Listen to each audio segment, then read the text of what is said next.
আচ্ছা, একজন ইউটিউবার, একজন রাজনৈতিক সচেতন মানুষ অনুভব মাইতি, তাকে আপনারা নিশ্চিত সবাই চেনেন। তিনি সম্প্রতি তাকে আমন্ত্রণ জানানো হয়েছিল আর বাংলার টিভি চ্যানেলে একটি বিতর্ক সভায়। সেই বিতর্কতে বা সেই ডিবেটে হাজির ছিল বিজেপির বড় বড় নেতারা। সেখানে বিজেপির নেত্রী কেয়া ঘোষ হাজির ছিলেন, বিজেপি সমর্থিত সাংবাদিক সন্ময় ব্যানার্জি হাজির ছিলেন এবং কংগ্রেস থেকে সদ্য বিজেপিতে যোগ দেওয়া কৌস্তব বাগচি সেখানে হাজির ছিলেন। তৃণমূলের নেতাও সেখানে হাজির ছিলেন এবং এই আধা ঘন্টা ধরে এই অনুভব মাইতি এই বিজেপির কথা শুনল।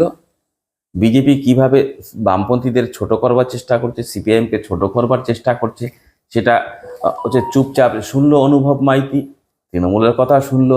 এই আধা ঘন্টা ধরে শুনে অনুভব মাইতি রাস্তা খুঁজছিলেন কোন পথে এই বিজেপির এই তিনজন নেতাকে চুপ করিয়ে দেওয়া যায় এবং বিজেপি সমর্থিত চ্যানেলের সাংবাদিক ময়ূক রঞ্জন ঘোষকে কিভাবে চুপ করিয়ে দেওয়া যায়, সে রাস্তাই খুঁজছিলেন। তৃণমূলের সমর্থককে কিভাবে চুপ করিয়ে দেওয়া যায় সে রাস্তা কিন্তু খুঁজছিলেন চুপচাপ বসে।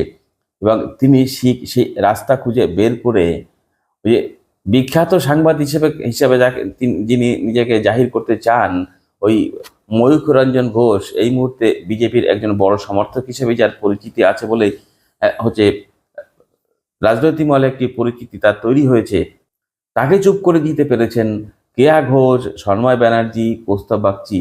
কোন যুক্তির কাছে হার মানল অনুভব মাইতির কাছে? কোন যুক্তি দিয়ে হার মানতে বাধ্য করালো অনুভব মাইতি? আসুন সেইগুলোই আমরা দেখি। আর বিস্তারিত কথা না বলে অনুভব মাইতির কোন যুক্তির কাছে এরা একদম ঠান্ডা হয়ে গেল, চুপ হয়ে গেল, কথা বলবার শক্তি এরা হারিয়ে ফেললো, সেইগুলোই আপনারা আসুন সরাসরি অনুভব মাইতির কথাগুলো আপনারা শুনুন। অনুভব মাইতির কথা শুনতে শুনতেই এই প্রতিবেদনটি শেষ হবে। দেখা হবে আরেকটি প্রতিবেদনের সঙ্গে। ততক্ষণ ভালো থাকুন, সুস্থ থাকুন। নমস্কার। কিছুদিন আগে রিপাবলিক বাংলার একটি ডিবেট অনুষ্ঠানে আমি যাই, যেখানে টপিক ছিল অভিষেক বন্দ্যোপাধ্যায় কি বিজেপিতে আসতে পারেন, এরকম গোছের কিছু একটা টপিক। এবং শোটি ছিল ময়ূকদার, উপস্থিত ছিলেন বিজেপির কেয়া ঘোষ, উপস্থিত ছিলেন বিজেপির কৌস্তব বাগচি, উপস্থিত ছিলেন ওই এক সময়কার বিজেপি করা সন্ময় দা এবং আমি এবং তৃণমূলের একজন প্রতিনিধি ছিলেন।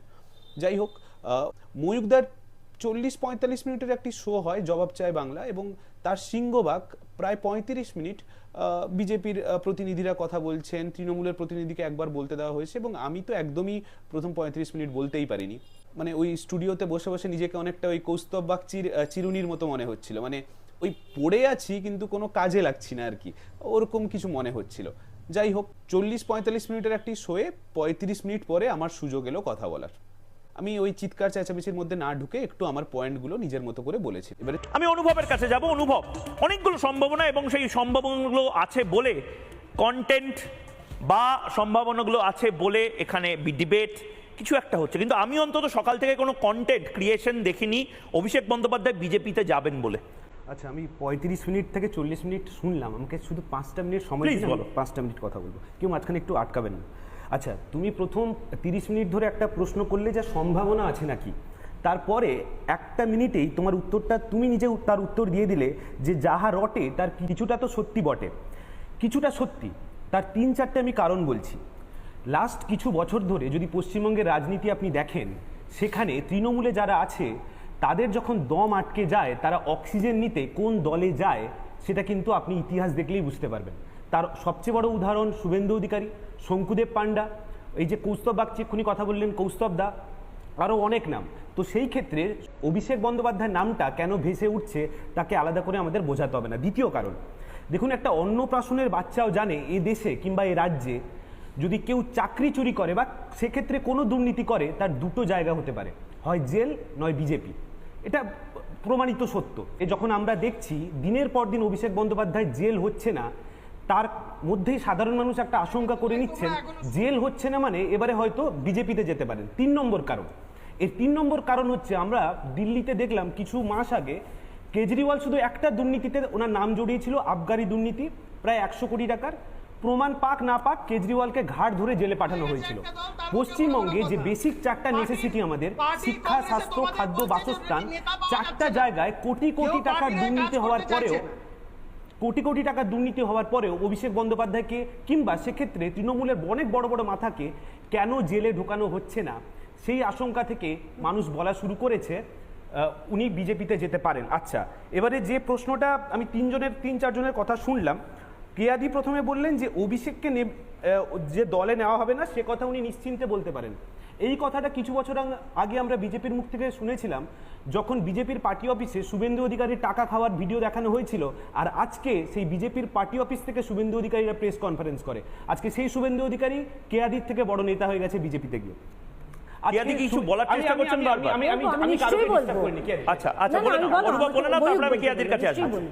আরো একটা জিনিস হচ্ছে যে পুলিশ খারাপ কাজ করলে আমরা রাস্তায় নেমে আন্দোলন করেছি, আমরা বলেছি পুলিশ মন্ত্রী পদত্যাগ করুক ইত্যাদি ইত্যাদি নিয়ে আমরা বলেছি।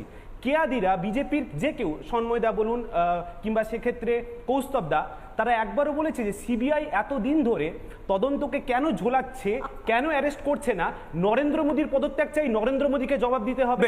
এবারে আমি একদম আমার শেষ বলে নাও, তারপরে আমি কেয়া ঘোষের কাছে যাব। আমি কারণটা বলছি, অমৃতা সিনহা বিচারপতি তিনি একবার প্রশ্ন করলেন ইডি কিংবা সিবিআইকে, আমার এক্স্যাক্টলি মনে নেই, প্রশ্ন করেছিলেন যে 31 হরিশ্চন্দ্র চ্যাটার্জি স্ট্রিটে ওই বাড়িটা কার নামে আছে। সিবিআই কোনো উত্তর দিতে পারেনি। তারপরে অমৃতা সিনহা নিজেই বলেছিলেন, আমার কিন্তু তোমাদের এই তদন্ত নিয়ে সন্দেহ হচ্ছে। এই কথাগুলো, এই প্রশ্নগুলো আমাদের সামনে আসছে বলেই এবার আমি আপনি যে পোস্টপোল ভায়োলেন্সের পরে, আমি গ্রাউন্ড রিয়ালিটির কথা বলছি, কটা জায়গায় শুনেছেন সিপিএম আক্রান্ত হয়েছে, সিপিএম এর পার্টি লিস্ট ভেঙেছে? প্রথমে পোস্টপোল ভায়োলেন্সের কথা বললেন, সত্যিই তো সিপিএম, কংগ্রেস, অন্যান্য দলের থেকে সবচেয়ে বেশি যদি কেউ মার খেয়ে থাকে তা হচ্ছে বিজেপির কর্মী। তারপরে সেই যারা মার খেয়েছিলেন, যারা বাড়ি ছেড়েছিলেন, তার জন্য তদন্ত কার দায়িত্ব ছিল? সিবিআই এসেছিলেন তদন্ত করতে। সে রিপোর্ট কি হলো? কেন নরেন্দ্র মোদীরা এখনো নিজের দলের কর্মীদের বাঁচান না, সে উত্তরটা দিবেন কৌস্তব বাগচিরা। দ্বিতীয় কথা, আমি এতক্ষণ যে এক্সাম্পলগুলো দিলাম তারা কিন্তু তৃণমূল থেকে বিজেপিতে গেছে, কিন্তু কেয়াদি আমাকে যে প্রশ্নগুলো করলো, আমি সিপিএম এর মুখপাত্র নই, সিপিএম কি করলো তার দায়িত্ব আমার নয়, কিন্তু কেয়াদি আমাকে যে প্রশ্নগুলো করলো তারা কিন্তু সিপিএম ছেড়ে সব তৃণমূলে গেছে। কারোকে একজনকেও লাস্ট 5 বছরের ইতিহাসে আপনি দেখেছেন তৃণমূল থেকে সিপিএম এসে একটা নাম ওনাকে করতে বলুন, আমি তাহলে এক্ষুনি কান ধরে উঠবো। যাবে না, সব বেরিয়েই আসবে। আপনাদের জাহাজে আমার একদম সময় শেষ, আমি সন্ময়দার কাছে যাব। আপনাদের জাহাজে গেলে যে অভিষেক বন্দ্যোপাধ্যায় ডুববে না, সেটা আপনি বিশ্বাস করছেন তো? সেটা আপনি মানছেন তো? বেশ।